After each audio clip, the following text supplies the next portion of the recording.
good there. Okay, and I think I will go to...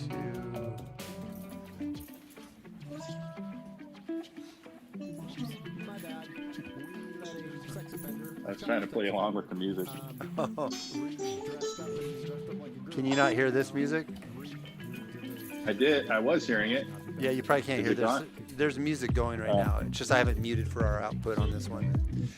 So 4 or 5 are connected. Okay, got a couple people on now. I don't know who they are, but my buddy might host the stream tonight on D Live, which will which we could get like a ton of people that way. But I'll wait for people to start sounding off in the chat so I know who's here. And let me see here. I got my notes up there. Oh, I know what I was going to do right now. Do you want to? And everyone can hear you, by the way, too. So don't say anything. Oh, okay. I was just about to ask. Just make sure you're live right now. I didn't tell my last friend that, or a guy I had on, and he goes, "Well, Steve, I tell you what. Since last time we've talked, a lot's changed. Coronavirus has got me a divorce." And I'm like, "Ooh, we're live right now." And he's like, "Are we really?" I'm like, "Yeah." And I was like, "Probably should have told you that." Oh man. I wish I could blame it on Corona. Yeah, I know. Right. That's on my door.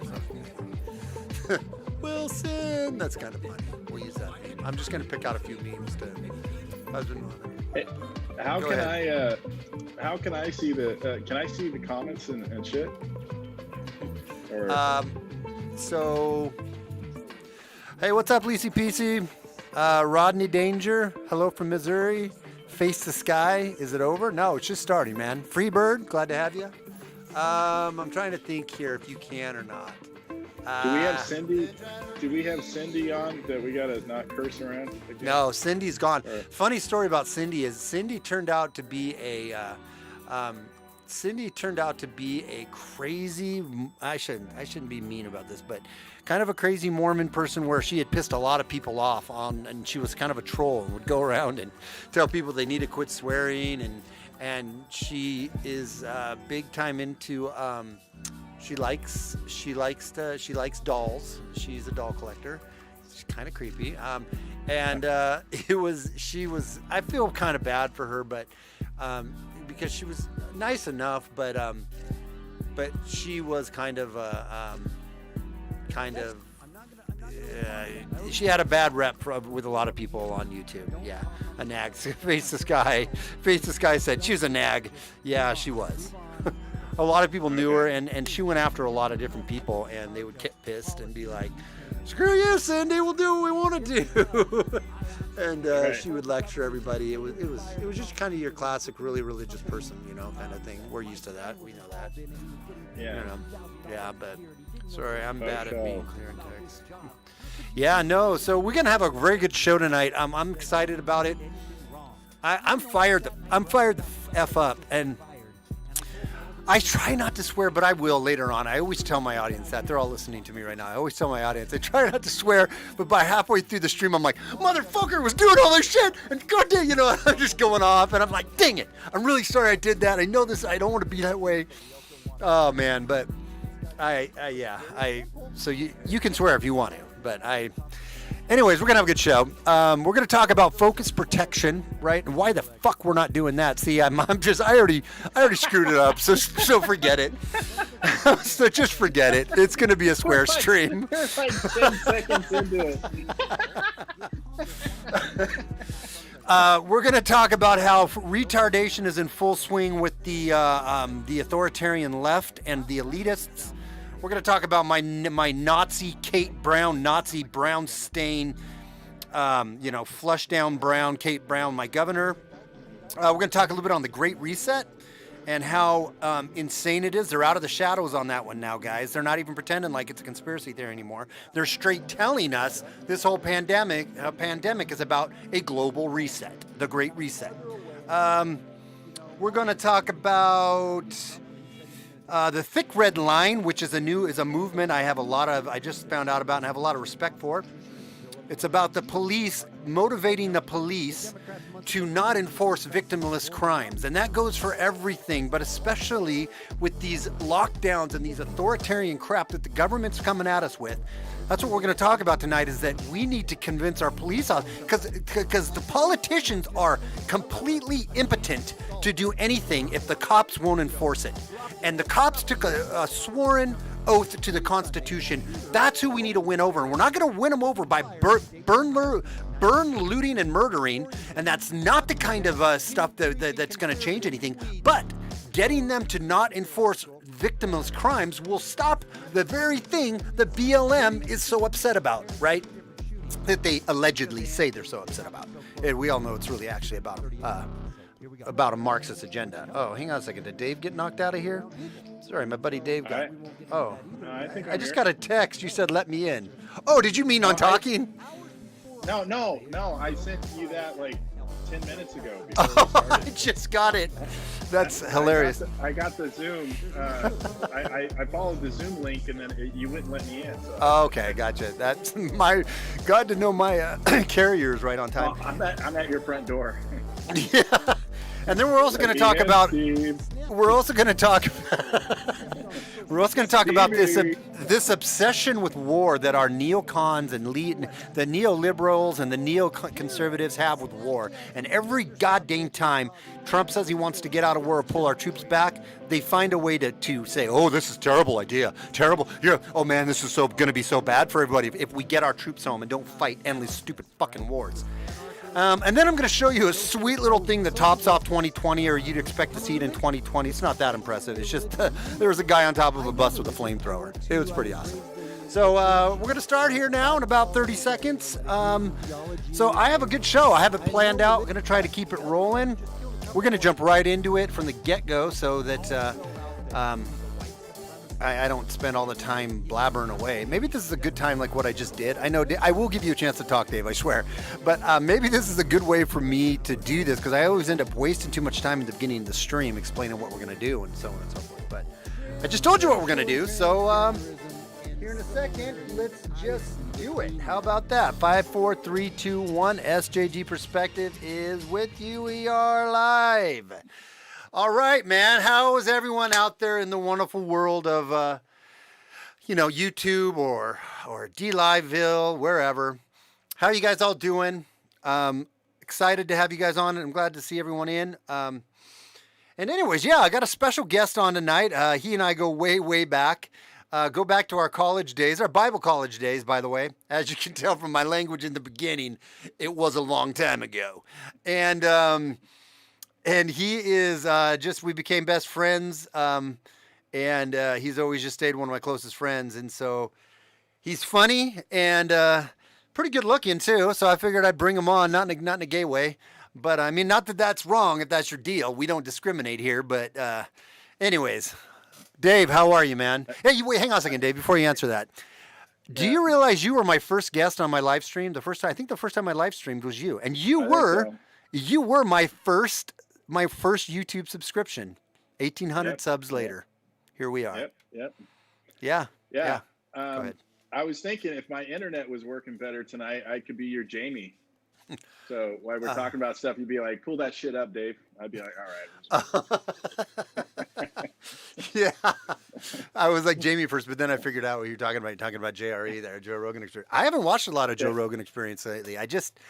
I mean, I like him, and I think he's good, but I just... There's been a switch, in my opinion, since he moved to Texas. Yeah. I don't know. They don't have the same whiz-bang that they used to have. No. I don't know if it's... I'll tell you what it is. It's a Spotify thing, yes. or what it... It's that's what it is? There's 100 million reasons why he's a little more laid back now. Checked out? Yeah. That's why. Yeah. He's got 100 reasons why he has to be a little more in check, and, that's exactly what it is. He claimed, though, up and down, he swore up and down that it wasn't going to change him. But yeah. I guess if I got $100 million, I'd probably be a little different, too. I totally probably would be. I'd be like, just kidding. No, if I got $100 million I wouldn't be talking right now. I would cash that $100 million, and then I'd be done for life. I would not ever need to make another cent in my life. And I would just let them kick me off. As long as I wrote my contract where if they kick me off, I still got to keep the money. Then I would. Yeah. I totally would. I'd peace out with that, man. I'd be good. But Yeah. hell, I'd probably peace out if somebody gave me a couple $1,000,000 because I would just be like, pay everything off, man. I'd be working Well, at if you move to Idaho or somewhere where your living expenses were super low, Yeah. you could retire off of a couple million. You could. I mean, you wouldn't live high on the hog, but you'd just have a nice life, and you get a Yeah. little job to keep you busy or do something for fun. You know, $40,000-$50,000 a year, something like that. You know, and maybe some benefits and whatnot, and then just whatever. You know, and just not give a shit if you lost it or not. I've always preferred the lower parts of the hog, anyways. So it's That's gross, dude. Because I have a hog and I've seen the lower parts, and it isn't pretty. Were you here? Did you ever meet my pet pig? Did you ever meet Wilbert? no, I don't think so. Yeah. Although I'm dying to. Dude, he's awesome. He's not so petty, and I mean, he's pet. He's still totally nice. Well, he's nice to me. He's grumpy as hell. There was a reason why he was the last pig, and my wife, when she went to get him as a piglet, was like, nobody else wanted him, but I thought he was so cute. It's because he's an asshole. He's totally an asshole. That's why nobody wanted him. But she got him as a mini pig, and when we got him, he was like 15, 20 pounds, and she's like, oh, he'll probably only get to 40, 50 pounds. I'm like, oh no. No, he'll easily get 80 pounds. Easily get 80 pounds. He's now about I heard that 120. the whole pygmy thing. I heard that the whole pygmy pig thing was a farce. That they don't exist. That was a marketing thing to sell pigs, but all pigs grow up to be ginormous. Well, I sure hope that's not true. No, you can breed them down to smaller breeds for sure. But I have heard that if you keep feeding them, they'll keep growing. Like, I mean, if you don't like. So I don't know. Like humans. Yeah. He is pretty big though. He's easily 110, 120 pounds now. I mean, I haven't picked him up for a while, and he's not that tall. I mean, he's about, I don't know, 3 feet long maybe, and about 18, 20 inches tall, about 12 inches wide maybe, maybe 12, 14 inches wide, but they're just solid. They're just solid. Just it's crazy, man. It's crazy. And that's like all bacon, right? Yeah, it's all bacon. Yeah, that's pretty much. We could do that. Yeah, he's my if the world comes to an end, he's my plan A. Like, I'm sorry, Wilbert. Shit gets real. I'm sorry, bro, but we're eating you before we're eating the dogs. So you're going first. But anyways, well, hey guys, quick story. My little plug for, hey, it just popped up, SJG Perspective. Please sub there and go and find yourself a shirt over on SJG Perspective. I put some new ones up, some meme shirts, which are pretty funny. I'll also put the link up to my Teespring, because funny story here. I started a Teespring account, and I was going to make thousands of dollars selling some T-shirts on Facebook. I saw some people on YouTube did it, and I'm like, oh, I can do this. So I went to do it, and I made one of my shirts here. I'll show it to you. The one that got me. Well, I won't ruin the story here. Let me show you which. Oh shit! Hang on. Hey, while you're pulling that up, you know what I ran across the other day in an old storage bin? What? A brand new fifth member shirt. In your storage bin or in a different storage bin? No. I was like, because that'd be pretty awesome if you found one in a different storage bin. I'd be like, we were kind of a big deal. I was going through some old pictures and stuff like that, and I ran across. It's never been worn. So, oh, really? It was really funny running across it. But is that the one your dad designed for us? No, remember that dude that used to work out of that loft in the Pearl District? No, I forget what his name was. No, I don't remember. He was the guy that designed our album covers and stuff. I still don't remember. So this is Dave. Can you see that? This is my shirt that I made. Instead of Quaker Oats, it's Faker Votes. That's good, man. I would totally buy one of those. Well, go buy one, dude. I'll send you the link right now, dude. You can go and buy yourself a Quaker. That is fucking cool. Here's the link to my Quaker Votes. It's in the chat. You're rivaling Mark Dice with your stuff there. Well, if I'm being totally honest, I wish that I could take total credit for that, but no, I did see that meme and I stole it. But it's still a great meme. I didn't make the meme, but Anyways, I just had to be honest since you were making me feel like, but I did come up with a couple here that I haven't quite got out yet. Hang on a second here. I got to change your screen for a second. There we go. So it's, put it like this, move it up, and then it's part of my contract that I have to have at least 30% screen share. Yeah, exactly. There you go. It's part of the writer. Well, I don't know where my M&Ms are either. What's up, Rational Wrong Think? How are you? But yeah, no, that shirt, and then I have a whole bunch of other ones too that I kind of stole them, but I don't care. But anyways, on that shirt, I put it up on Facebook, right? My ad got running. Then I changed a few words in the ad, like buy one for Christmas, and it took them another 24. So then they stopped the ad to review it. Then once they reviewed the ad, they got it going again, and it ran for about an hour, and then they took it down again, and they rejected it. And they're like, it doesn't fit our, whatever, our advertising guidelines or whatnot. I did do this. So then I tried doing this one thinking I was against Trump, right? And I put this one out too, which is pretty funny. Let me go back to it for a second here. That one there where it's like this little Donald Trump doll with a phone in his hand. And I thought, okay, well, maybe if I put something up that's kind of like making fun of Donald Trump to see if they'll let me keep that up. But they ended up taking that one down too. So I don't know. I don't know what their deal is. They probably just don't like your site in general. They don't. They know me. And so then I was like, this is freaky though. This is a true story. What I'm going to tell, this is a true story. I'm not lying. So, I went on and I was like, well, F these bastards then. I'm going to make another Facebook account because I know your pages are tied to you and they totally know who I am. They shadow ban all my posts. They would not let me make a new YouTube page. I logged out. I went into incognito window. And the thing about incognito window is if you block the cookies, you have to accept cookies to start a Facebook account because that's how they track everybody, right? But anyways, I logged completely out of my Gmail account, logged out of everything, and just, I know what I did is I opened up Bing and I went to instead of Google, I went to Microsoft Explorer, Bing, and I put it in there and I went to Facebook and I opened it up and I was like, start a new account. Fake name, fake date, fake I started a new Gmail account for it, went to sign up and they wouldn't let me sign up. And I'm like, those sons of bitches are somewhere. They know it's me from my IP address or something. They know it's me trying to set up another account and they won't let me. That's how deep these fuckers go. It's insane what they know. It's insane.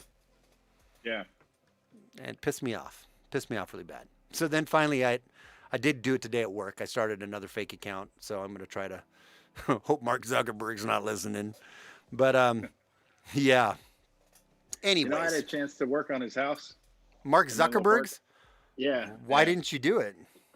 Other than he's a douche. Too much drama. They were frisking guys before they go into the job site every day and when they're coming off.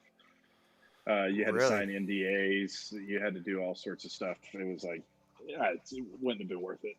I don't like working for those kind of contractors anyways. They tend to be assholes. Yeah. So. Yeah, they probably tend to be cheap too, kind of, huh? Well, they just tend to ride your ass, and also, I don't know if you want to get into this, but just in the world of general contracting, there are good general contractors that treat their subs like their team, and then they'll build that team over years, and work with those guys consistently. And then there's other ones that just treat you like shit-kicking contractors that you're disposable, and so I'll use you and try to get you to own any mistakes that happen and make you pay for them and promise you the next job and then don't give it to you. Yeah. And so a lot of these elite asshole contractors are like that, and they're the backstabbing ones that get the big gigs. They're the dicks, man. I hate I hate all of those assholes. I almost said something, but I'm on YouTube, so I can't. But I hate all those a-holes that are from the jacked. I did like how how Ted Cruz and one of that other younger senator or whatever lit them up in their thing. But to me, I'm like, you sons of bitches. You guys always light them up and act tough. All the politicians act so tough when they're in there, lighting them up and like questioning them hard. But what do they really do to them? Nothing. They don't really ever do anything to them. Yeah, I like Ted Cruz, but I feel like he showboats a lot. You know. Yeah. Um, do you ever watch those bad lip reading ones on YouTube? Yes. Yes. Have you seen the one on Ted Cruz where he's like, "I like to eat hair"? I don't know if I've seen that one, but I watched. Dude, it's so good. That's like one of their best ones. Dude, it's and like then his wife starts talking about her lover. Yeah. And the way they do the cuts to him looking at her and stuff, they totally make it look like he's like, and then she's like, he's actually here right now, and he's like, he's here. What? I mean, it's epic. It's really good. Yeah, that is funny. But I like him, but I just feel like he's too politician-y for me. I don't know. I guess anybody after Trump, it just pales in comparison. Yeah. Yeah. I've not been. I'm kind of going. My pendulum is swinging, dude, back to the. I mean, don't get me wrong. I would prefer to have Trump in there right now, but I have no. I'm pissed off at him, if I'm being honest. I'm really pissed that he Really? is. Yeah, I am, because it's like you had all of. Now I get it, and I get a lot of anger from a lot of my people on here. I lost like 30 subs, and I think it's because I've been talking out against Trump a little bit. Not going hard on him. I don't have any kind of TDS, hate him, think this. I thought he did a lot of really great things. I liked a lot of things that he did. I liked a lot of ways he dealt with the media. I love that. I love his don't give a fuck attitude. I love all of that stuff, right? That pushes back on people. I love it. I appreciate that about him. What I don't appreciate is that now it's like you really got to take kind of one or two different positions on him. It used to be three. I've narrowed down the third one. It was either he was playing 4D chess, the Q whole thing, that he was going to get everybody and arrest all these people, and Hillary was going to be in Gitmo and Obama and all these. He was going to arrest all of them. He was going to just empty the deep state, right? And he was playing 4D chess on him. That was one of the narratives for a while. That's what was happening. So you could have taken that position. You would have to take a position that he's playing the American people and he's against them, and he's just playing a part, acting a part. He's in on the whole shebang, or he really isn't as powerful and he really made bad decisions putting people around him that he thought he could trust. And he told us he only picks the best people, and he really was a useful idiot that was just being drug around by his ego and not really having the power or the dedication during his presidency to do what he said he needed to do. And I don't think it's 4D chess. So I think it's either he's in on it or he just was kind of a useful idiot that the deep state decided they were going to use, right, for their ultimate ends of dividing the nation and really causing all kinds of, craziness. Oh, sorry. I thought that was something else. I thought that was you texting me. I really think that I don't think he was in on it. I have a friend that really thinks he was. I just think he made bad decisions. And now he's all in. He is firing people right and left. He's pushing back, but it's too late now. It's too damn late. Why did you keep Barr there? Why did you bring Fauci in? Why were you praising Bill Gates in the beginning of this? Why didn't you have Scott Atlas, who now is coming out saying lockdowns are ridiculous. People should rise up and push back against these authoritarian laws. This is his doctor that's advising him on COVID. Where was he back in March? You know what I mean? Where was Atlas back in March? Where were these people around him that he kept around him? And it was his choice to keep him around him or not. And I know he was being fed lies, and I know he was being manipulated, and I know all of that. It's still pissed. I'm still pissed because now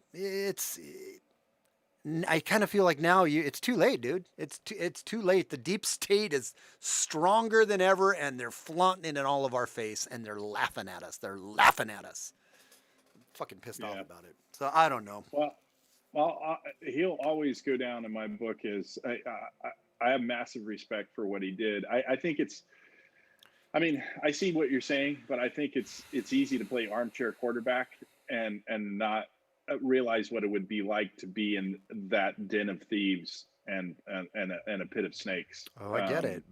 And not, he used to go to McDonald's all the time because he didn't trust that somebody wasn't going to poison him. I mean, you would have to constantly be watching your back.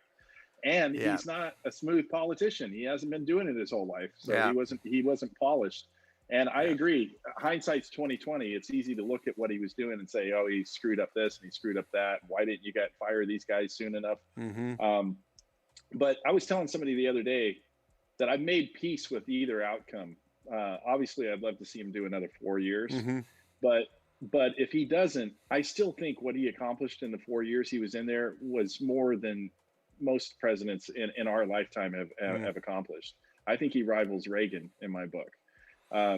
What he accomplished by turning the economy around, with the tax reform, with the trade deals, our foreign policy. And that's another thing that I think is amazing, is he was supposed to be the guy that was going to drag us into World War III, right? I mean, how many times did we hear that? He's got the nuclear codes. He's got the nuclear codes. I agree with you. He's going to kill us all.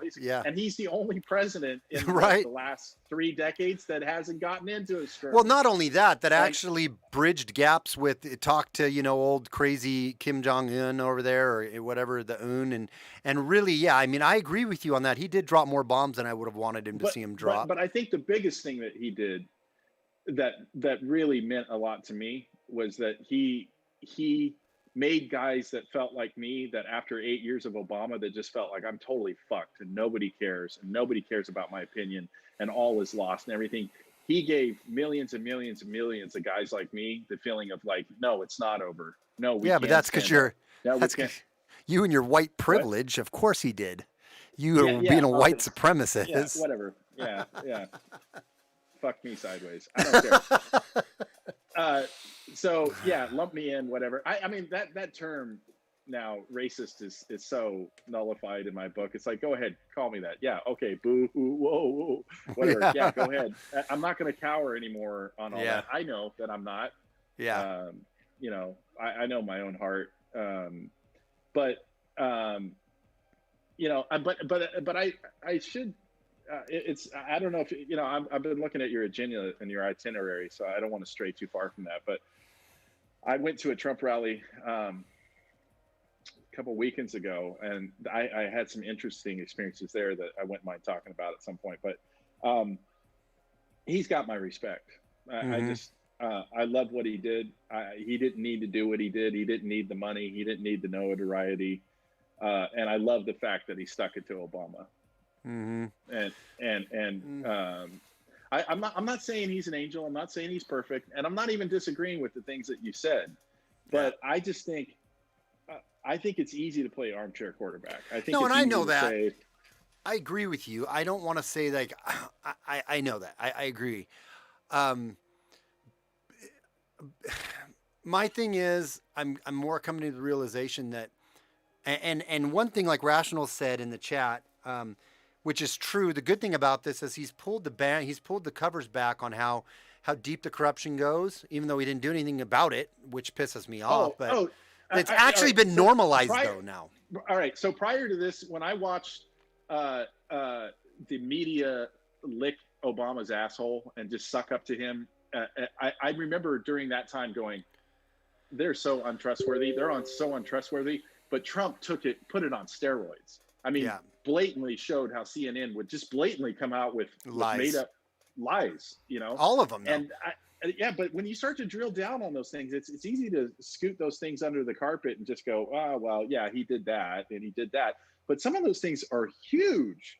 Yeah. Like, I think there's a majority of the people in the United States now that don't trust the media.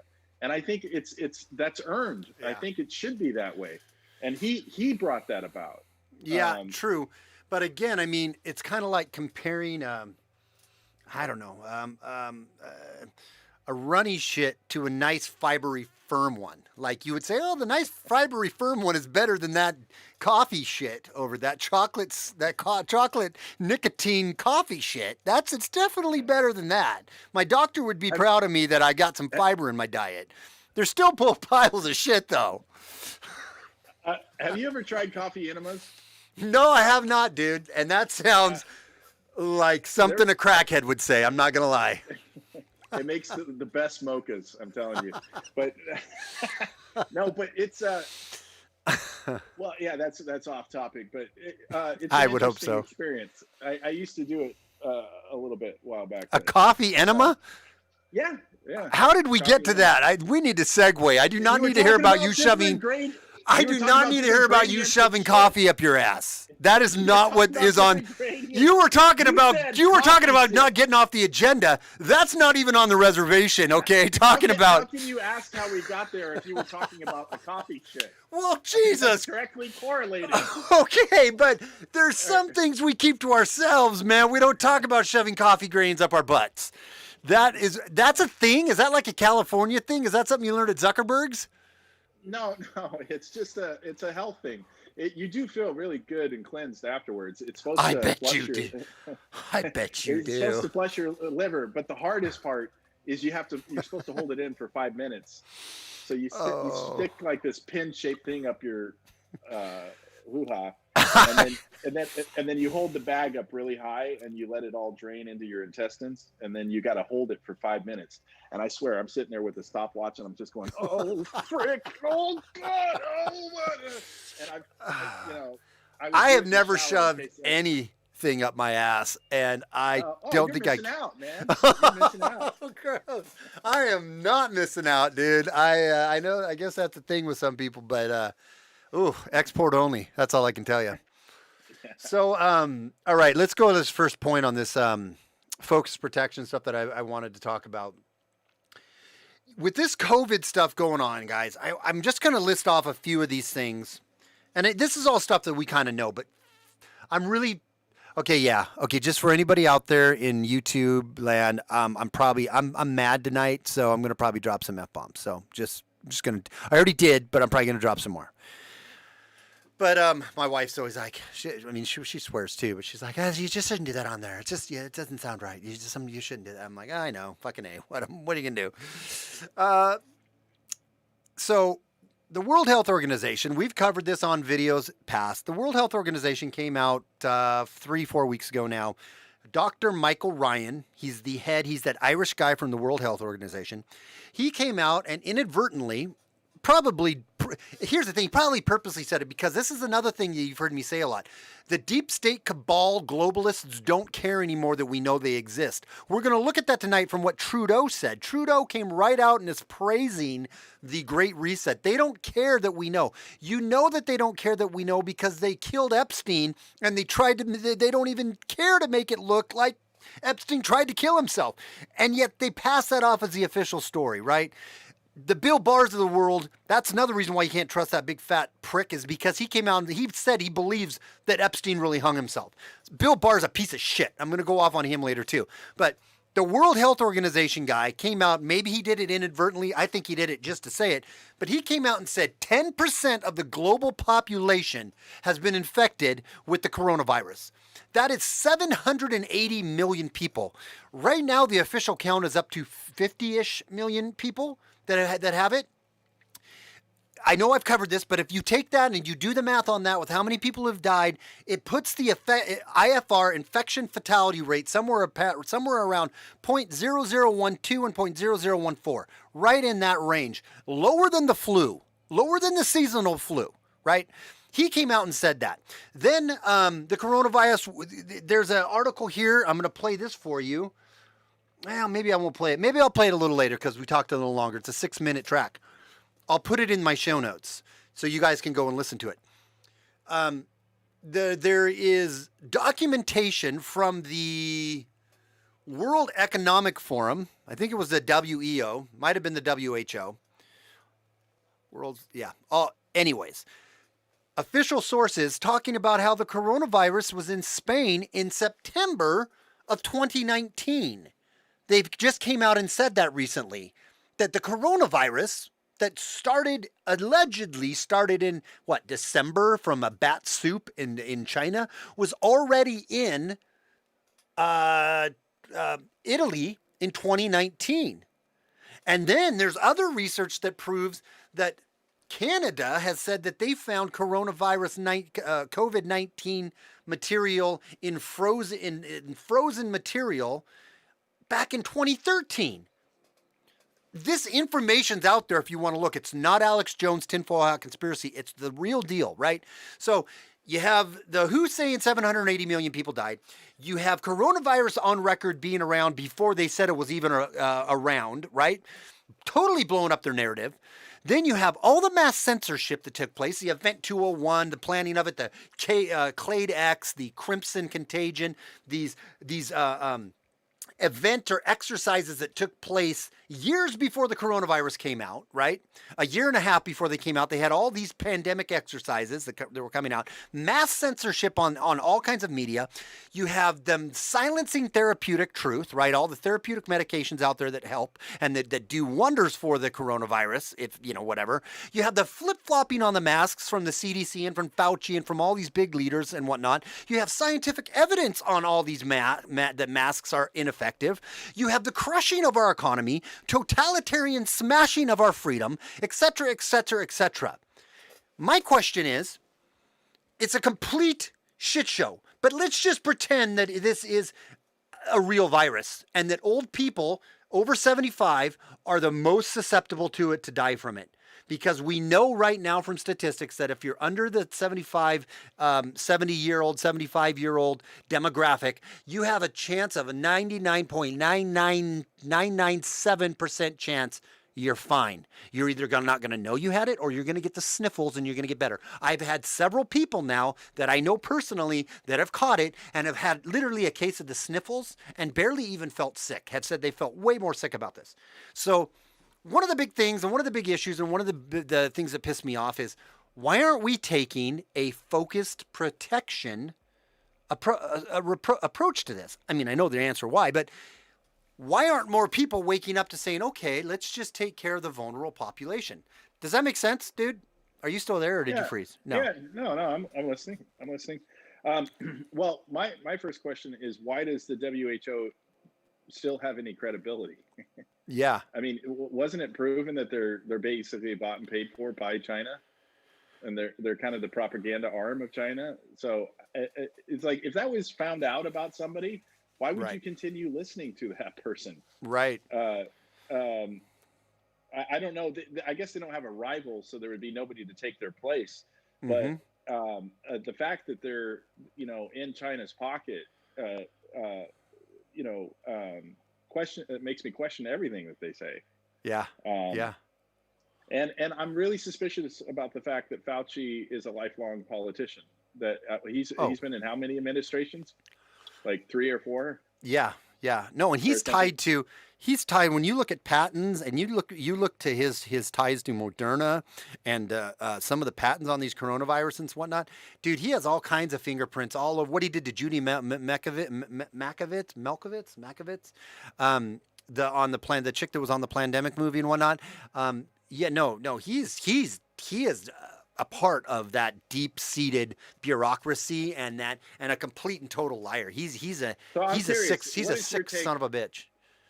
So I'm curious, what is your take? Because I know you're disappointed with Trump and stuff. So what is your take? What is your take on why you think he kept Fauci around? Do you think he couldn't find anybody better to replace him with, or he's too naive and too trusting? Trump strikes me as the kind of guy that's can read people really well. Like I've really met him, but I could. Well, Trump strikes me as the type of guy that anybody says nice words to him, he likes them, and he thinks they're a great, smart, fantastically intelligent, super smart, smartest person ever. Some people would say the best person ever if you say nice things about him. That's what he strikes me as. I don't. How could we say? There again comes back to my option A, option B. He is either a good judge of character, and he's putting these terrible deep state, cabal, swampy people around him, and he knows it, or he's not a great judge of character, and he is influenced because he feels like, oh, I got to listen to these advisors around me that are telling me this is the right thing to do, and they say nice words or are a little bit trusting to him, and he puts all his hope and faith in them. Now, some people will say he was letting Fauci hang himself, give him enough rope to hang himself, and he'd be able to step back and say, oh, look what Fauci said and did, which now he kind of has came out and he's gone dick deep on him. And, he's pushed away from him. But why did he have him there in the first place? Why did he do any of that shit in the first place? Yeah. I got distracted by what just went over my face. I was like, what the hell? Sorry. Ben Shapiro says all the time, you should not ascribe to nefarious intention what can be ascribed to just incompetence. And he's never had a high opinion of Trump. He voted against him in 2016.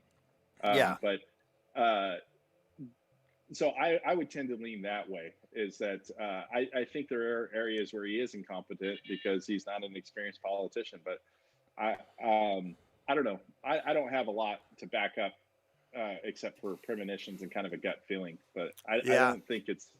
I don't think he's I don't think it is anymore either. I have friends that would deny that because they've done a lot of research and think that he's somewhat attached to some of this. I mean, one of the things that really pissed me off about him. We got played. Oh basically. Yeah. They think that he's part. It's WWE, and he's all part. He's in on it. But you don't see all the. I mean, that would tell me though that you're not seeing all the good that he did. I mean, am I crazy? Or you don't see all the good that he did? I'd have to have my buddy Dustin come on, and he'd rock your world on some of the stuff, and he'd push back on and he was a diehard Trump supporter. He was not a never Trumper. He was a diehard Trump supporter in the beginning. I mean, he really loved the guy. He supported him. He did a lot of stuff. I'm not saying he hasn't done good things. What I am saying is some of these things he didn't do. Basically, for instance, like on all of the corruption just got normalized. It didn't get dealt with. It just got brought out into the light, and it just got normalized. Everyone just ended up normalizing. Now we know the FBI is corrupt. Now we know that Rosenstein and Wray and Barr and Mueller. Did you ever really believe that one man could have done it? I was rooting for him because he was going in there with arms swinging and he was trying. I didn't ever really think he was going to really officially drain the swamp and flush everything out. There's no way one dude could do that. Are you kidding? Well, but that's what I'm saying is the symbolism of Trump, I think, will be far more reaching than the actual policies and what his administration did.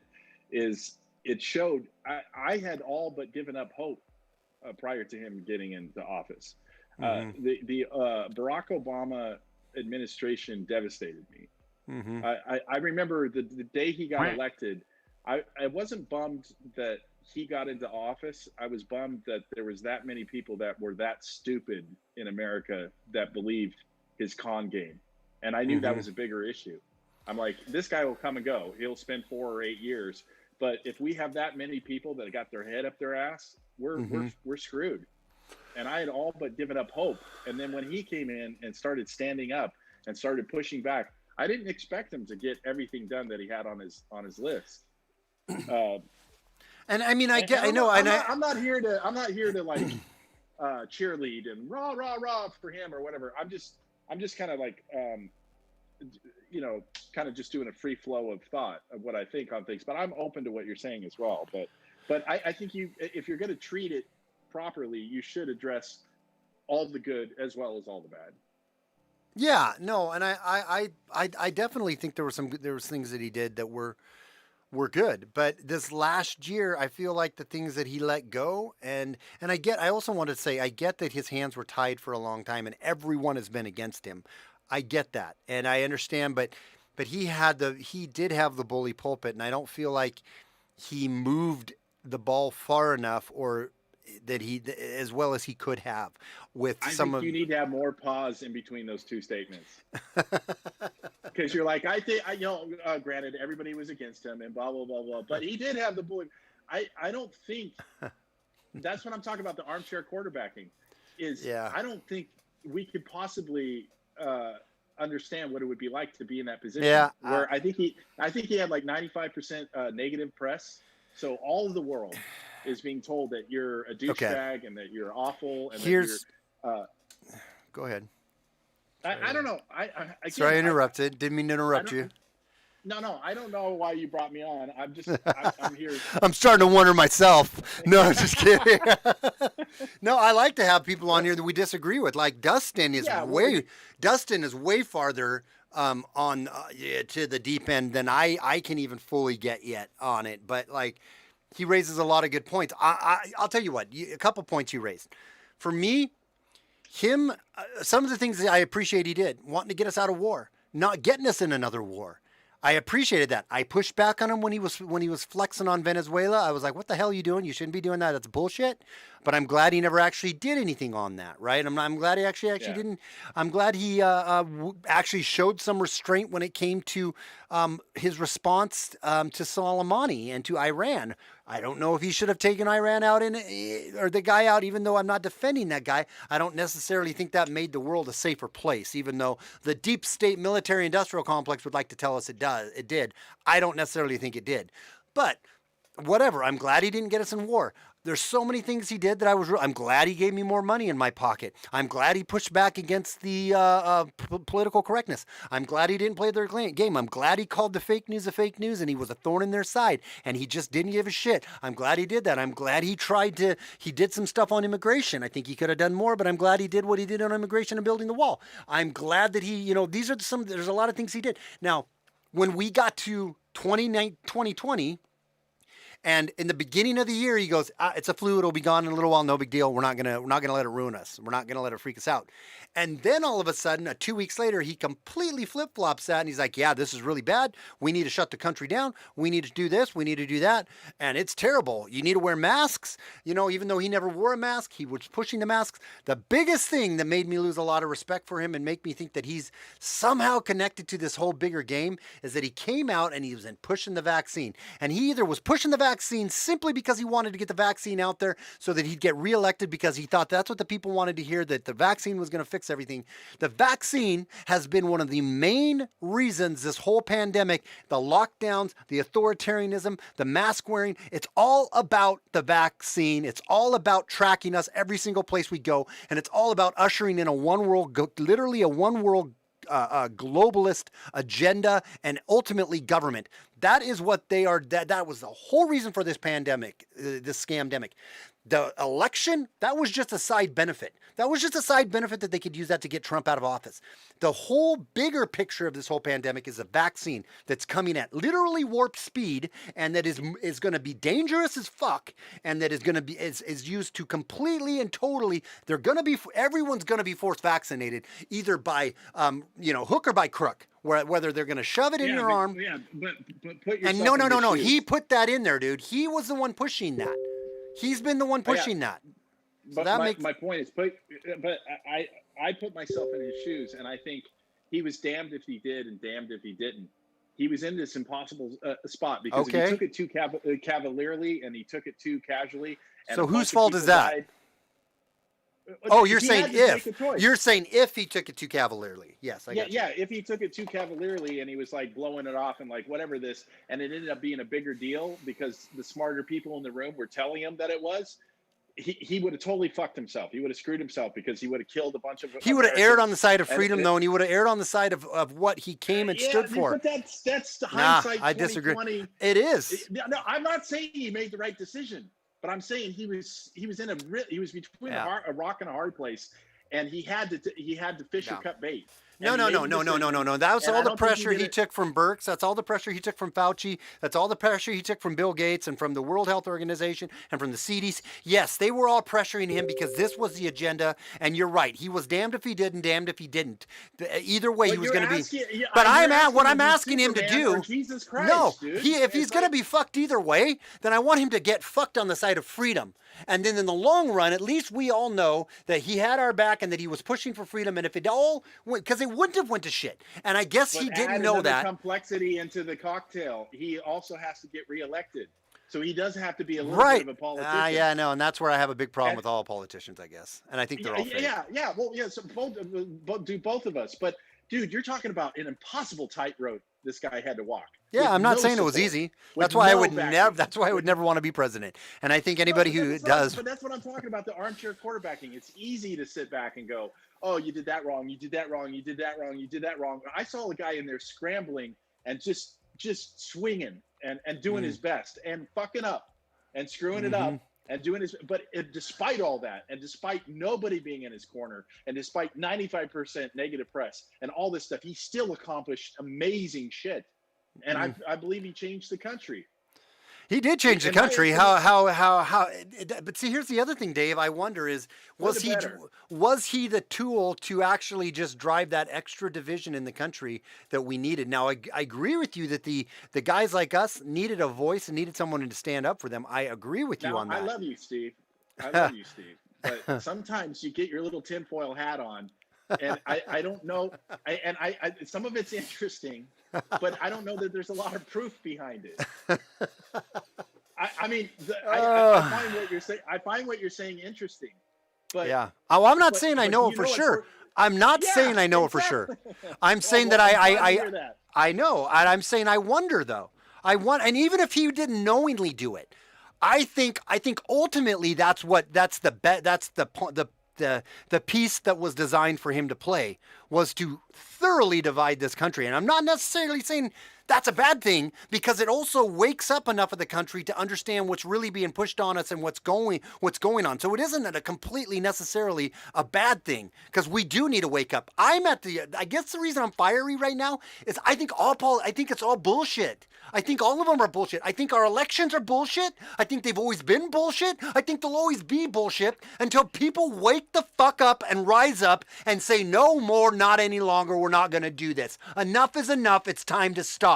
We're not playing along with your fucking games. We're not doing that anymore. And meanwhile, while we have all this, who's going to win the election back and forth, and we have the left now who's championed that elections have been tampered with in the past, especially in 2016. Now we have them coming out saying, how dare you think that an election could be tampered with? That is the most stupid thing to think. So the good part is at least half of the country, one way or the other, if Trump ends up pulling this out and winning, then half of the country is going to think the elections are bullshit. And if he ends up not pulling it out, the other half, our half, is going to realize elections are bullshit. And I don't know exactly what the answer is on that, but I know that that is the truth. I know that we are given an illusion of choice, not an actual choice. And I can show you some actual documentation that isn't just tinfoil hat shit on that.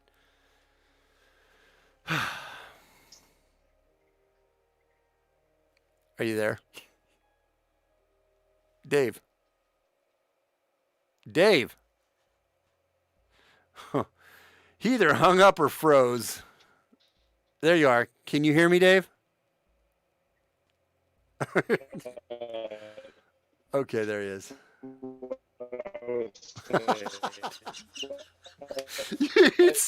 You sound like you're special. Yeah, I can hear you now, but you sounded special. You're like, I want to say. Anyway, that was funny. Sometimes there is no good answers. You're right, Debbie. Yeah. So I'm back? You're back. Son of a... Did you say a bunch of stuff? My mom went home. All right, you're not going to... I was wondering why you weren't interrupting me. I'm just... It looks like my picture's frozen, but I'm back. Yeah, you're back. But yeah, you're back. We can hear you. So, no. You're not back. Now you're gargling again. No, but it's the enema. That's a coffee enema. I think it's. Mind if I take a hard right? Yeah, you take a hard right. Don't you think that a big key to that revolution that you were just on your tirade about? On my tirade. Has to do with what? Has to do with cryptocurrency. What has to do with cryptocurrency? Shit. This is what I heard, Dave. Don't you think that tyrant has to do with You're just now hearing that? The cryptocurrency. Fuck. I heard that. I heard that. Are you there, or did you jump out and you're gonna jump? Oh no. You still there, Dave? Okay. So why Can we you get? Hear me? Yeah, I can hear you now. There you are. Gotcha. Go ahead. Okay, I cannot hear you again. Maybe you click out and then come back in, and I'll readmit you. Maybe that'll help. So, so you're so you're hearing like me like 3 minutes after I'm saying stuff. No, I'm hearing you right now. I'm hearing you right now. Dave's not here, man. Dave's not here, man. Dave's not here. That's funny. All right. How come there's 3 people in here, Dave? Did you not hang up on the last one? You need to hang up your old one. I got you in here twice. All right. One of those you got to hang out. Here, I'll remove one of them. Yes, remove. Okay. There we go. All right, Dave, look at me. Look up, Dave. Can you hear me? All right. So. All right. Hey. All right. Oh, God damn it, Dave. No, I cannot hear you.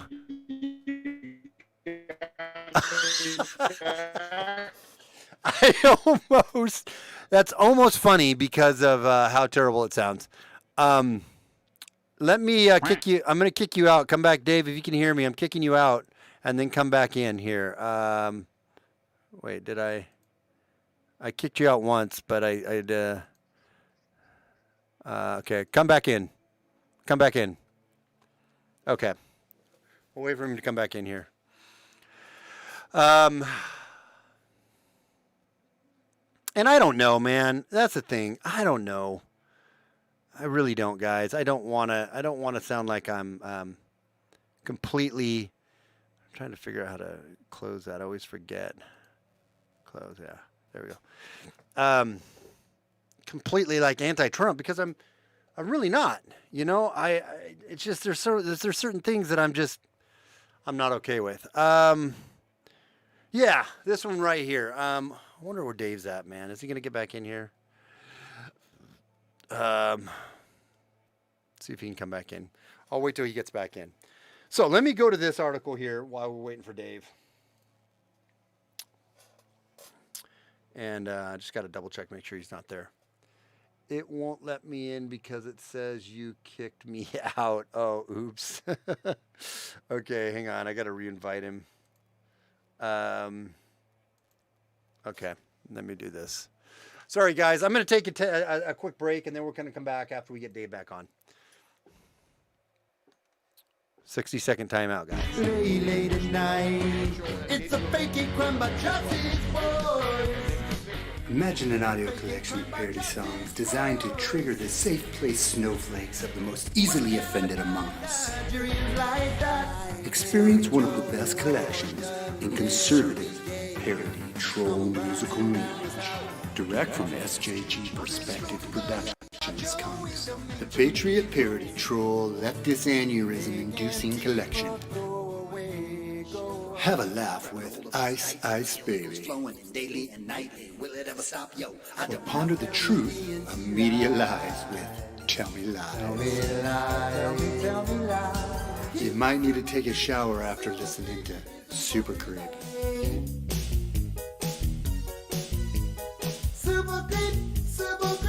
No other collection will bring joy and tears of laughter to the ears of the conservatives, while simultaneously bringing tears of frustration and anger to the SJWs and the leftists among us. To receive your collection, like, share, and subscribe to SJG Perspective and receive access to this content and much, much more.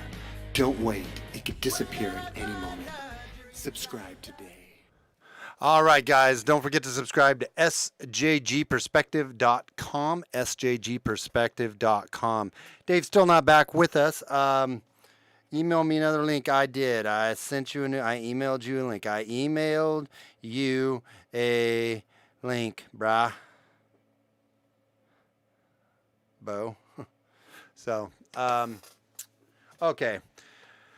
Appreciate you guys hanging out here while we figure out my technical difficulties with Dave. And then I want to get my chat back up. Where'd that go? So, sorry about that. Okay. Everyone's still in here, though, to blame Dave. Now we can come together as a nation to blame Dave. I like the fact that we have the ability to speak rather than merely get told what to think by the frauds in the mainstream media. Big tech are trying to silence us, though. True. Very good point, man. Did Dave get that link yet or no? Okay, maybe I need to send him a different one. Maybe I'll send him a copy invitation. Okay, and I'll try him again here. Oh, did I not send it to him? Oh, God damn it. I sent it to me. That's because I was rushing. Sorry, Dave.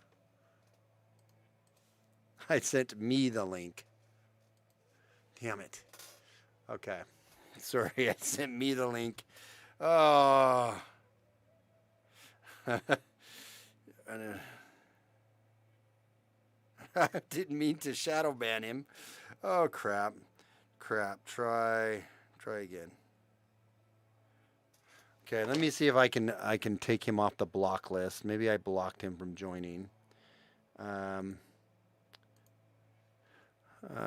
Participants, security, cord reactions. How do I unblock him? Ah, damn it. That's really annoying. Oh, God.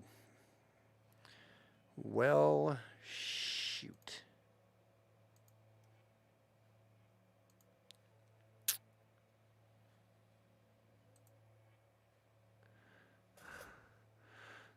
Email. Oh, I can do it right from there. Oh, maybe that's it too. Allow participants to unmute him. Allow participants to rename themselves. Enable waiting room. Lock meeting.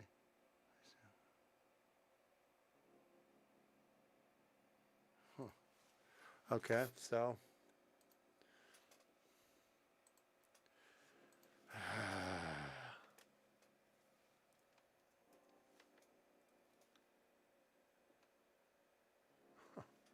Oh, I know why, because it opened it up in my other fucking thing.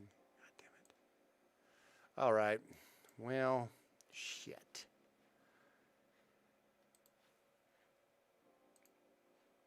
Yes.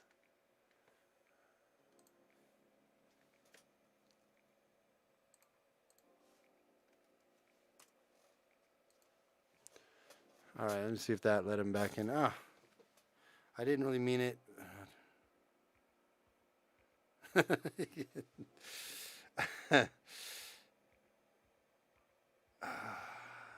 I kicked out one of his meetings, and I don't know how to let him back in now. That's really dumb, and not exactly what you guys all wanted to watch me do for all this time here. Maybe security, enable.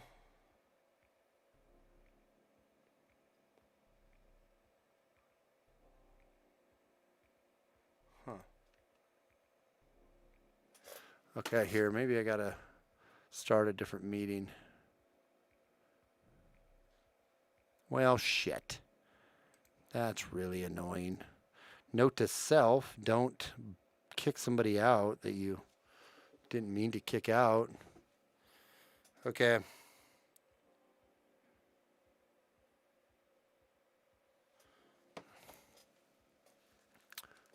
Question mark. All right, well, I'll have to pare all this down. I don't even know how many people are still wanting to hang out on this. I did have a couple other stuff that I was really going to get into, excited to get into. Yeah, it doesn't let me do that. Okay. Huh. Interesting.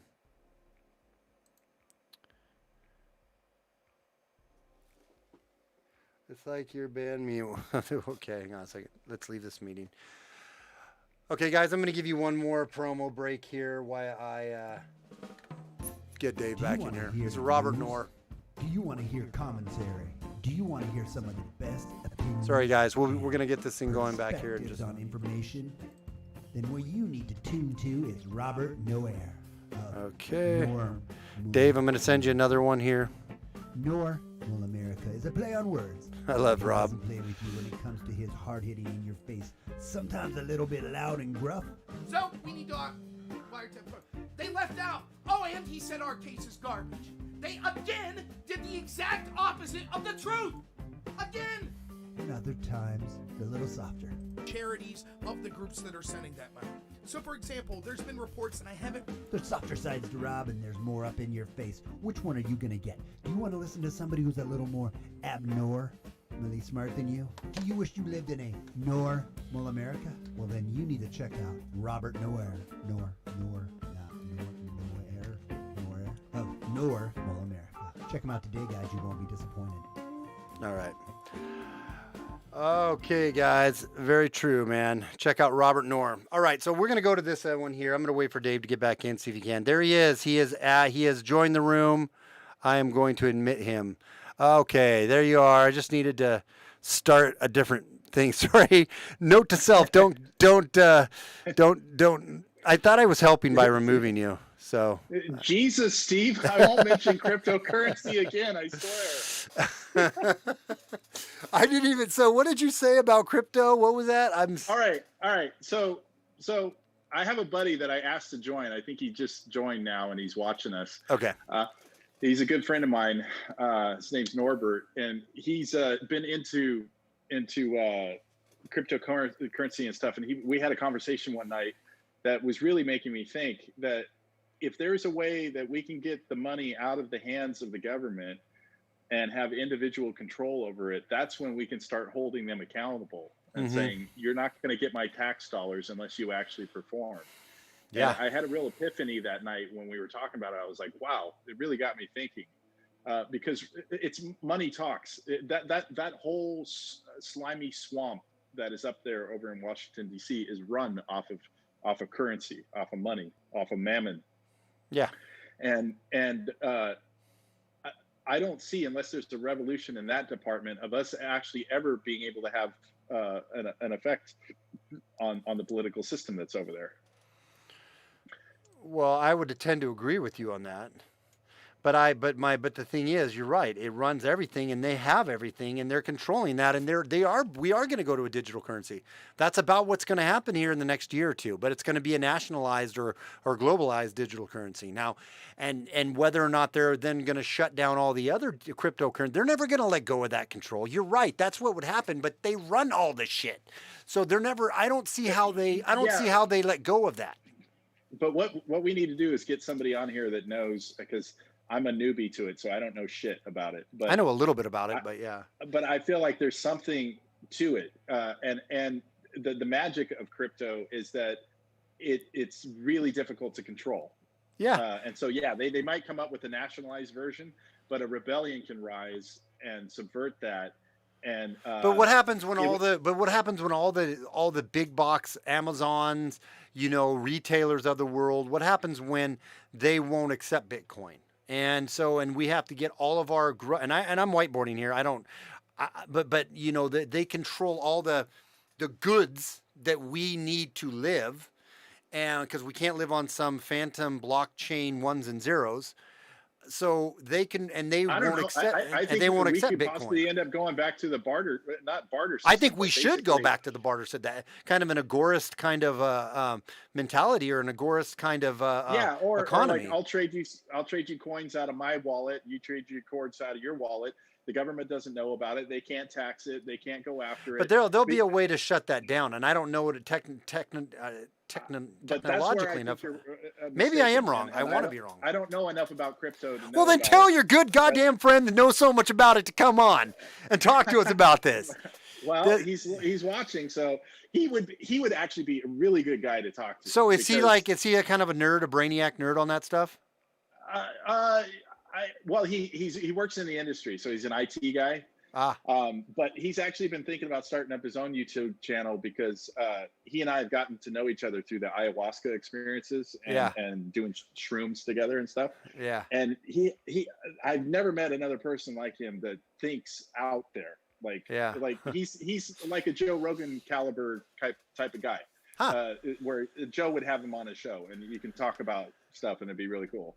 No, I'd love to have him on. Give me his information. I'd love to have him on, because I'm all about I think that is exactly what. And it's funny you bring up kind of. There is other, like I'm a big follower right now. I really love James Corbett. Do you know who James Corbett is? Do you watch any of his videos from the Corbett Report? I recognize the name, but I don't. Look him up, dude. He's awesome. And then Yeah. The Last American Vagabond, Whitney Webb. These are some of the people that I really like. James Evan Pilato. I really like these guys, but they're talking about right now IPFS, which I don't fully understand it, but basically I don't understand it. What I do understand about it is essentially it is a peer-to-peer network of, so it's kind of like torrents. I think it has something to do, kind of related, similar to like torrents and stuff, where it's peer-to-peer. So it's completely decentralized, where a lot of these guys who are big-time anti-censorship that have messages that have been censored like crazy and they're being taken off of every platform, they'll actually put servers. They'll go out and buy like a 15 terabyte drive, and then they'll do like a Raspberry Pi as the actual like server brain or whatever it is. I'm going to figure this stuff out. You know me, when I want to figure something out, I figure it out, and I figured out how to do it. So, but they host their own servers with all of their own content, and then they have these IPFS backbones, essentially, that they're peer-to-peer everywhere. So you can never take them down. They're forever. And they're basically, unless you took the internet down. If you took the internet down, then yes, you would not have. But I even think in that scenario, it still might work since it's peer-to-peer. But no, I mean, if you killed the internet, I don't think it would work. But there's a lot from the limited amount that he explained to me, it's the fact that the software is running on millions and millions and millions and millions of computers, and it's all nodes, backed up on nodes. Okay, so all right, whatever. Yeah. But so you could corrupt one computer, but the odds and the chances of you being able to corrupt millions of computers worldwide, that would be a tough trick to pull off.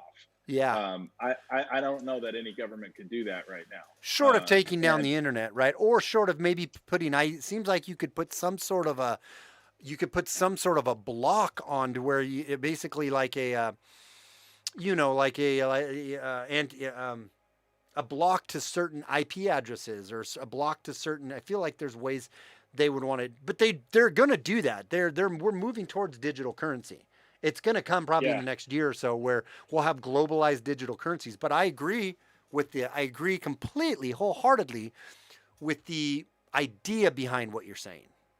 Well, the reason why I took the hard right turn on that was because you were talking about, I'm not sure what triggered it, but your frustration with politicians and with the system, and how it's all corrupt and they're all evil, and they all are nefarious, have nefarious intents, and all that stuff. And I've been thinking a lot about that since I had that discussion with Norbert that one night about you got to speak their language. You got to hit them where it hurts. The only thing that's going to make them listen is if you take away the candy, if you take away the bottle from the baby. They're not going to listen unless we can find a way to say, I'm only going to pay you when you're accountable for what we're paying for you to do. And when you do a good job, then we pay you. But I feel like we need to even change our mind further than that, to where it's almost I'm becoming kind of an extreme libertarian. And I know that there's a lot of craziness about libertarians. I don't even understand all of it. I feel I'm almost a little anarchist. Libertarian, anarcho-libertarian a little bit, where I'm like, we are so programmed to think we need government to help us with everything, and we need a government to take care of us, and I'm just not so sure I buy into all of that so much anymore. Yeah, okay. I mean, for some things, I don't think that's a bridge too far for me a little bit, because I mean, we got to have police. You got to have an army. No, and I do think you have police and you have an army, but a much more scaled down, with a completely different mission statement, and a whole different idea of what it's. And I'm not prepared to get into that and have that discussion tonight, but I mean a little bit. I mean, with one of these things I wanted to talk about tonight was that thin red line. Where did that one go? Down here. Yeah, this is actually. I planned all these things. I was so fired up to talk about. I'm not going to get to them, and I'm not even going to try. I'm just going to make videos on them. I probably took you out. No, I did it myself. I need to stay more structured on it. I just like to flow. I don't like to get too rigid. but I mean, I wanted to talk about this article here, but this isn't even, I mean, let's switch gears on that. And we'll come back to that because since I have this up, I did kind of want to talk about. I only went there because of what you were saying about how you were so frustrated and, No, and I agree. I totally, I know, but I just don't know how that actually really ends up working out. You know what I mean? How we implement that. I don't have I don't have the answers, but I'm looking for them now, and I'm ready to start challenging all the things that I've held that I think is the way we should do it. I'm ready to challenge that and shake it all upside down, I guess, is my ultimate point in saying everything that I'm saying. Does that make sense? Okay. Yeah. No, but I totally, yes, it does. It does. And for what it's worth, Norbert says he agrees with you completely. So. Oh, really? Okay. Yeah. Yeah. So take it away, MC. No, I was just going to say, I mean, when we were ranting off of this, earlier, and then we got sidetracked because you totally took us down the wrong track of stuff to talk about, and you started. I really wanted to talk about coffee enemas, and you started defending Trump to all the extent. That's what I was coming on here to talk about. No, but I basically, we talked about how fake this whole bullshit is with the pandemic and so on and so forth, right?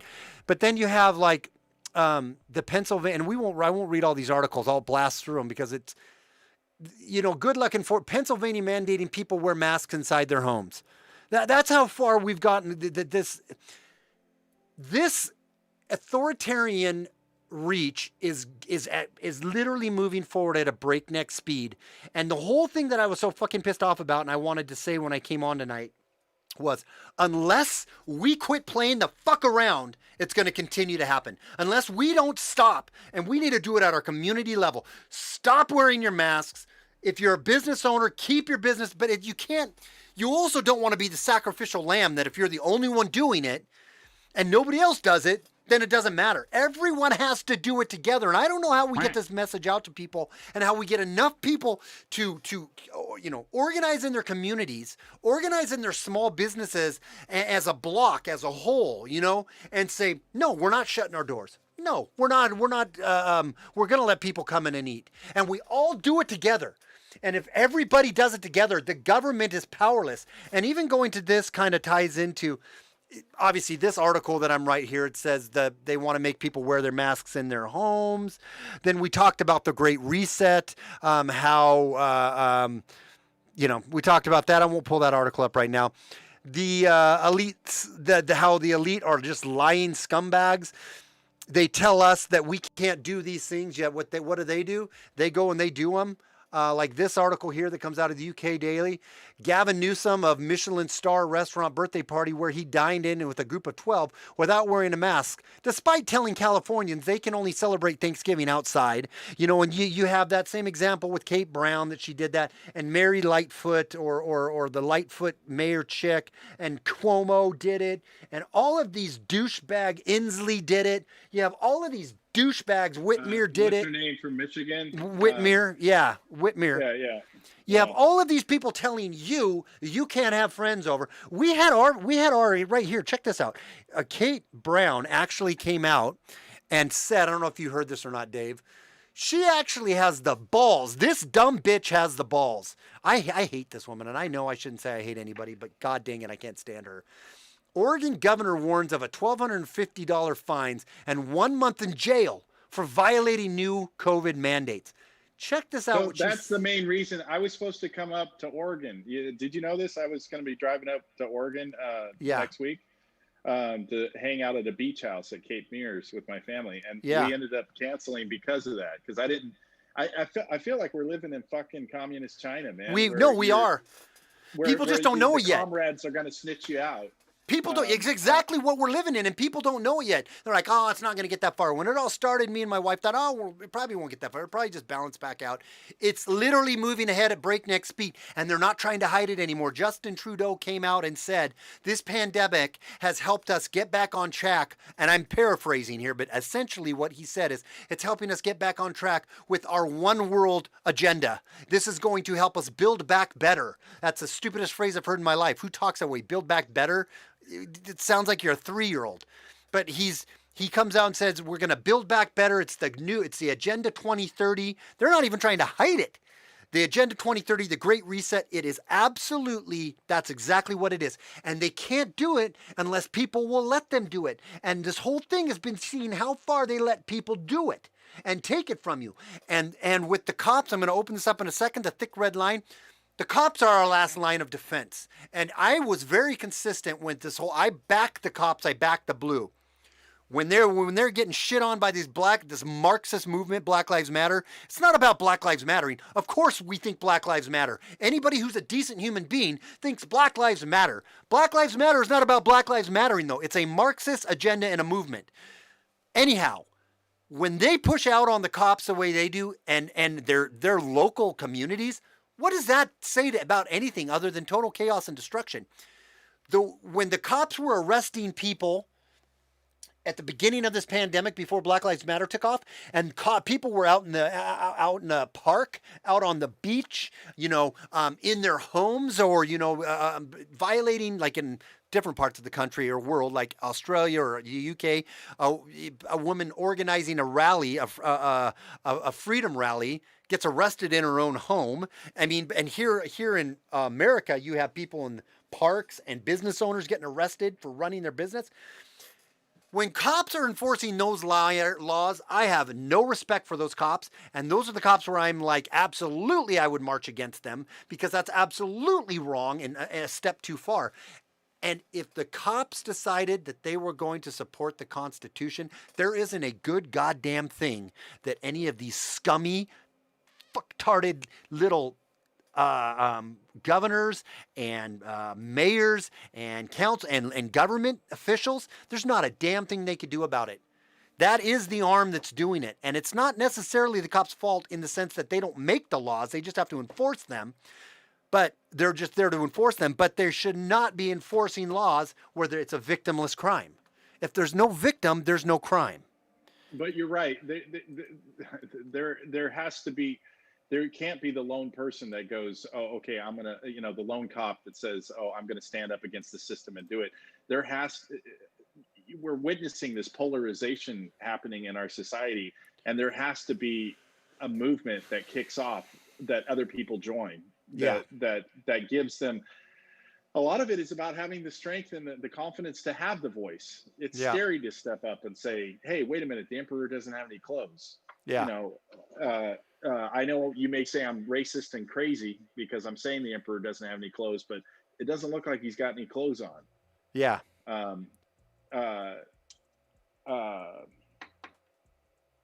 was going to say something else and then I forgot.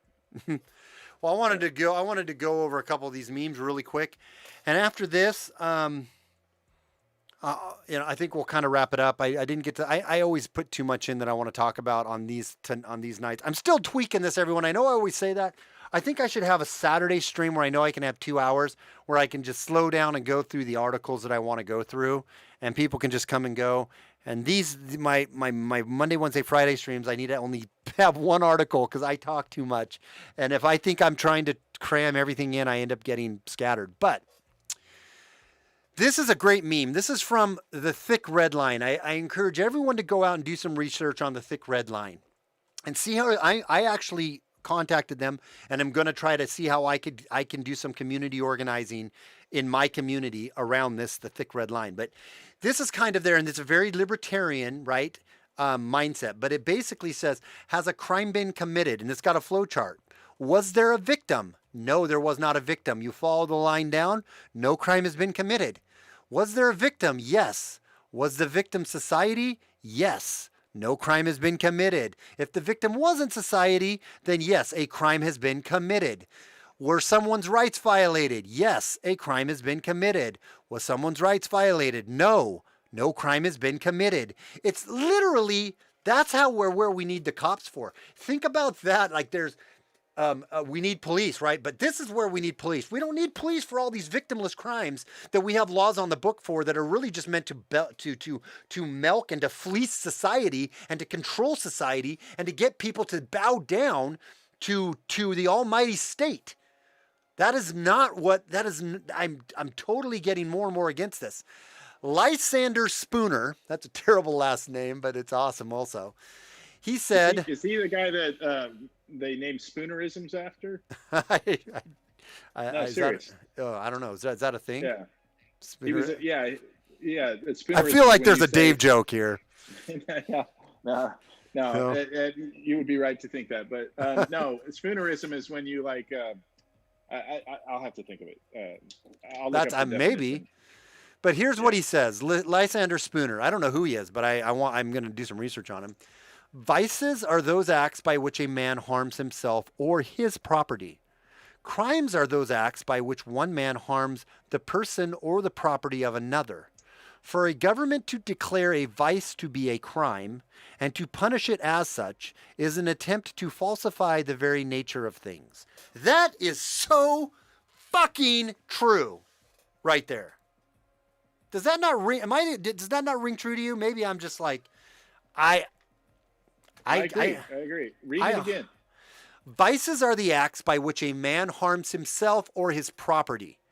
Crimes are those acts by which one man harms the person or the property of another. For a government to declare a vice to be a crime and to punish it as such is an attempt to falsify the very nature of things. I love that quote, dude. I love that quote. That's profound. Man, it is profound. Here's another little meme he puts here. The rich. That's very libertarian, for sure. Very libertarian, for sure. The rich, right, is the wrong enemy. You have the non-rich and the rich. They're the wrong enemy.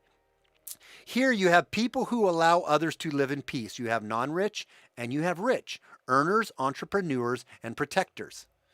Here, people who use government and monopoly media, the mighty Wurlitzer, to rob and to control others. Predators, cronies, rent seekers. These are our enemies. The rich alone are not our enemies. These people, the government, those seeking to control us, they're our enemies. That is so, this is the kind of stuff I get excited about. I'm like, dude, I am really getting more into this kind of the side of stuff. I probably will be the first one on the boxcar. Well, I am the reason why I love these so much is I'm a very visual person. Yeah. I think I'm a visual learner. I tend to have a little bit of a photographic memory. Like if I remember something, I remember how I saw it or where I saw it in the page in the book. And there's something about something having a graphic laid out like this that makes it so easy to absorb, at least for me. I think it makes it a lot easier for other people, but I really enjoy it. I'm a huge fan of memes. Like, hey, Dustin's in the chat. Dustin, what's up, man? Dustin was the guy I was telling you about, Dave, that I should have you guys. I love Dustin. He's awesome. And he's even a step farther than me on, like, he would,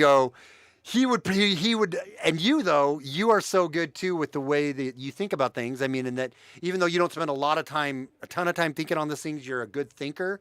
But I should get you and Dustin on and moderate that and let you guys go at each other because he's pretty awesome. And he'll dump some knowledge on you when it comes to things that really shock him and that he found out about Trump and some other things that really, damn it. Yeah, well, I don't know that I necessarily have a dog in the fight. I was trying to, and I don't, I'm not as a regular, watcher of your show as I should be. No, you're not. So I don't, I mean, I try to put in the time. One of my best friends, but you don't barely watch my show, but that's cool, dude. I get it. That's great. But I mean, you may have already dealt with this, but I was sharing out of what I felt, and I felt like maybe some of it of what you were saying could have been a little bit balanced a little bit better. But it wasn't that I had a dog in the fight that I was like. No, I think you're maybe right. And I think it's quite possible that if I listened to what Dustin said, I could be swayed to see things from a different point. But at this point where I'm at in my life, I feel like I will always be grateful for what I believe Trump has done for the country and for guys like me. Well, I will have to. I'll have to get Dustin on with you, and I can appreciate that. And yes, there's a man crush, Lacey Specie. I'm intrigued by the fact that you said that he used to be a hardcore Trump supporter. Oh yeah, because people that were just closed-minded from the beginning and never Trumpers, I have a hard time listening to them. No. I don't know that you ever bothered to see it from my point of view. No. Dustin does see so much stuff from exactly your point of view, and that's one of the things why he feels so let down and pissed off is when the veil got lifted for him, And no, dude, he's a very smart guy and very lays it out like pretty. He's funny too, dude. You'd love him. He does impersonations, and he ran an entertainment. You guys actually would get along real well. You'd like him a lot. He's pretty funny. So Cool. yeah, I'll Well, have we to should- get you to. You can do more than one guest, right? Yeah, I'll talk to him. I'll get Yeah, him back so on the. I'll get him We back on should the hook schedule. up something where we do like maybe a round table type. Yeah, I don't want to get. We'll get maybe we'll get Dustin, Rob, and you on, and I'll kind of just sit back because I don't like to get more than that. But Rob is a very Rob Knorr. He's another good friend of mine, and he's a supporter of Trump and whatnot. But he's like, he's a very smart guy, very good, very awesome guy though. Like he's very very fair and grounded. But he's a super good one. He'd be a good one to have on too because he'd balance out and he'd push back on Dustin on some stuff too, and. So that would actually be a good debate to have, or because we all like one another, and that would be a good little discussion to get. I might be more qualified just to be a moderator, somebody that can see both sides of it, and then give everybody their fair share. Because I wouldn't call myself an expert on any of it, but Yeah. No, yeah. Yeah. He said, Dustin just put in the chat, he goes, I donated to Trump, went to 12 rallies, went to the deplorable ball, went to the inauguration, and supported Trump since 2011. I am not a never Trumper. I am just pissed off. yeah. Yeah. I wish he could have joined the earlier part of our discussion because Yeah. I get why people are feeling that way, Mhm. but again, I feel that it's easy to underestimate what he was under, Yeah. especially No, with nobody at his back. He had I virtually think nobody at his And back. I think we all would say, yeah, we get it. My pushback on that is, hey, he hires the best people. He puts the best people around him, that he's qualified. He can do it. He knew he was going into a den of vipers. So it's like, bro. But And did so- you really honestly expect that he would accomplish everything that he said he No. said he was going to do? No, Nobody no. does. And in fact, some of the most successful people in life But- die on their deathbed with a list But- of things that they never accomplished. You say, this is what I want to do, and then somewhere in between there is Right. what you actually accomplished. But- and what he did accomplish, I think, was amazing. Yeah, and I think it was pretty amazing too that he was one of the biggest proponents and pushers of the vaccines, and that he brought in Bill Gates, and that he did a shell game with us, and that he told us he wasn't giving any more money to the World Health Organization. Which, would you agree, Dave, that was a good thing that he took money away from the World Health Organization? Well, That was I said awesome, wasn't it? earlier- That was Yeah, awesome. no, I They said did that. earlier. But here, Yeah. But here's the Go thing. ahead. Did you know that he gave that money he was going to give to the World Health Organization? He gave it to Gavi.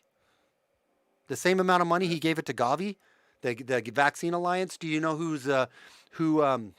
do you know when he pulled out of the WHO, the World Health Organization, who was the number one now? America was the number one supporter of the WHO. Bill Gates Foundation was number two. The U.S. pulls out of the World Health Organization. That puts Bill Gates in number one position. He takes the $400 million that he was going to give, $500 million to the World Health Organization, says, I'm not giving that money to them. No, I don't trust them. They're in bed with China. Everyone's like, yay, good one, Trump. He takes that money, he slides it down out his back, and he gives it to Gavi, which Gavi then took that money, went around Trump and went around the government, went around FOIA, because now it's a NGO to NGO. So now it's not a governmentally, they don't have to track that money anymore. And that money goes back to where? The World Health Organization. So he didn't give the money to the World Health Organization. He gave it to Gavi, and then Gavi gave the money to the World Health Organization. Yeah. So I don't want to just be a blind gushing fanboy that just. but often in these, I don't know. I have this tendency to go, yeah, he's not as smooth and slick as a lot of these other politicians, and He's amazing. yeah. I'm trying to do it. I can't do him like He's probably one of the best. Amazing. Probably I'm one the of the best politicians. Some would say the best. I even know. It's fantastic. It's huge. It's huge. It's huge. Some would say maybe the hugest. It's the best.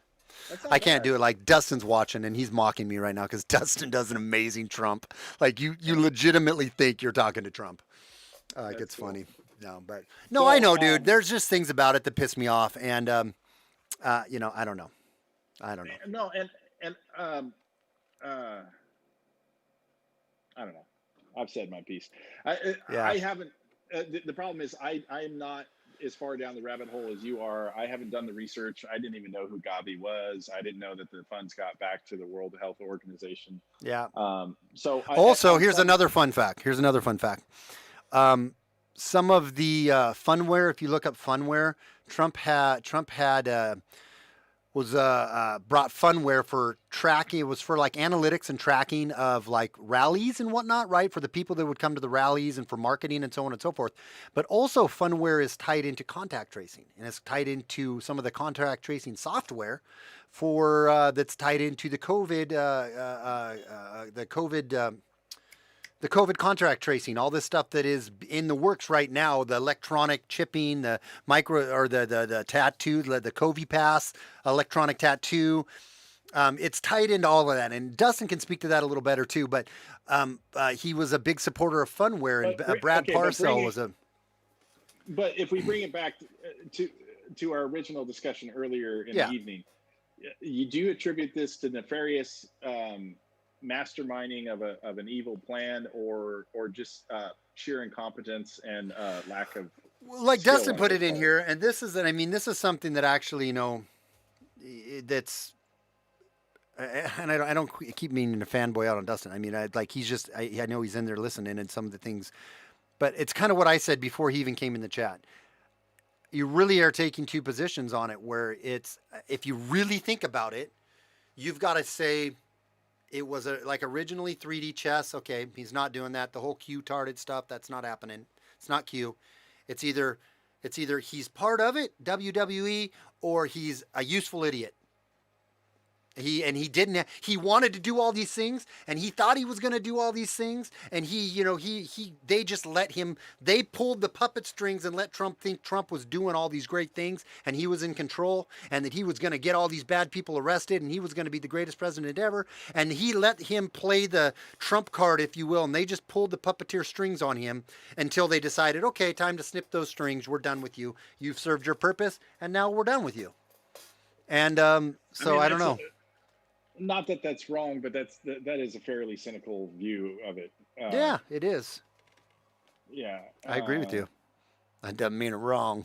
Just because it's cynical, don't make it wrong. No, that's what I said. Anyway. Anyways, I'll tell you what. I got to end. I thought I was going to not go quite this long, and my wife's probably like, I barely saw her tonight when I got home from work. So, America loves an underdog. That was part of Trump. The Trump part Trump was playing. Yeah, that's not a bad take on it.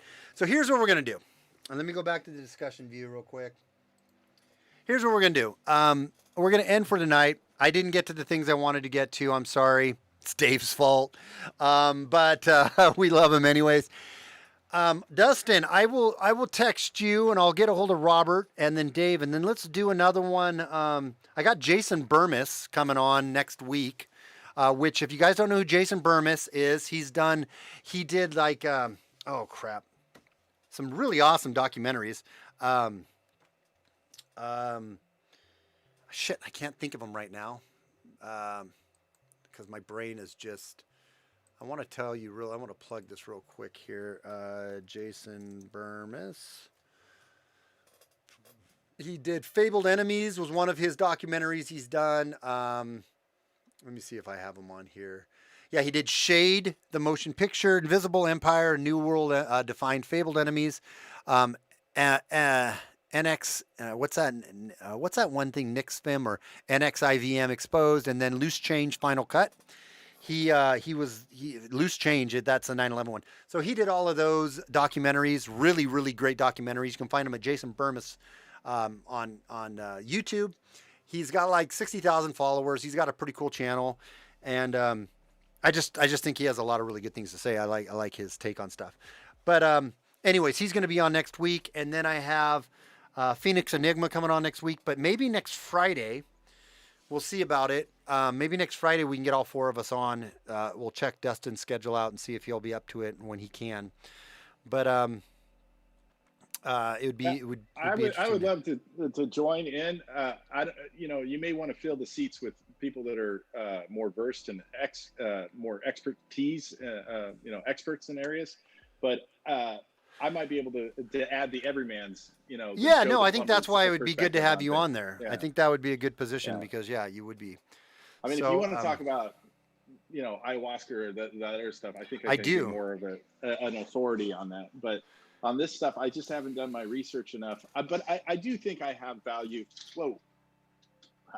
I think I do have value in the sense of my opinion being like you're saying, the Joe the plumber, the average guy that maybe hasn't had the time to look into all the conspiracy theories and have his take on why. And I'm open to having my mind changed as well. Yeah. So. Well, on that, dude, I am gonna call it a night. Everyone, please go check out SJG Perspective and buy a shirt. Go to my channel and buy a shirt. Dave, you can find it at SJG Perspective if you want to buy one. If you want to buy that Faker Votes one, it's on SJG Perspective under the shop tab. Have you checked out my website yet? I don't think you have. Have you, Dave? I'm on there all the time, man. That's funny because you're not on my mailing list, which is weird. That's the opening page when I open a browser. It just goes to SJG. Go check out my website, dude. You're gonna like it. Okay, here. Before we leave, I gotta go dump the Kraken real quick. Dave's like, what? What's that? No, it's not what you think it is. Let me open up my. I only got 3 people on there, so somebody's gonna make. Oh, I don't think I have very much money in there, guys. Let me see here what it comes up with. I don't know if I have enough to put in there. Sorry, guys. I don't have enough to put in there. You got to put in at least 50, and I got 17 cents in there right now. So, my bad. I'll give it to you guys next time. You guys want crack, and then you guys are going to have to donate more. Just kidding. But, I appreciate you guys hanging out. Dave, thank you for coming on. It was fun. I liked arguing with you, and we'll definitely have to do it again. Yeah. I anytime, man. I love doing it. Okay. And you guys go to SJG Perspective, buy a shirt. They're pretty awesome shirts. Buy one for your loved one. And I think that's about it. So until next time, without fear or animus, and since we're at Rational Wrong Thinks in here, without fear of animals, we will talk to you guys later. So have a good night and have a good. And remember to neuter your pets and do coffee enemas. Yeah, that's true. Yeah. All right, we're gonna leave on that note right there. I love you, Steve. All right, dude. We'll check.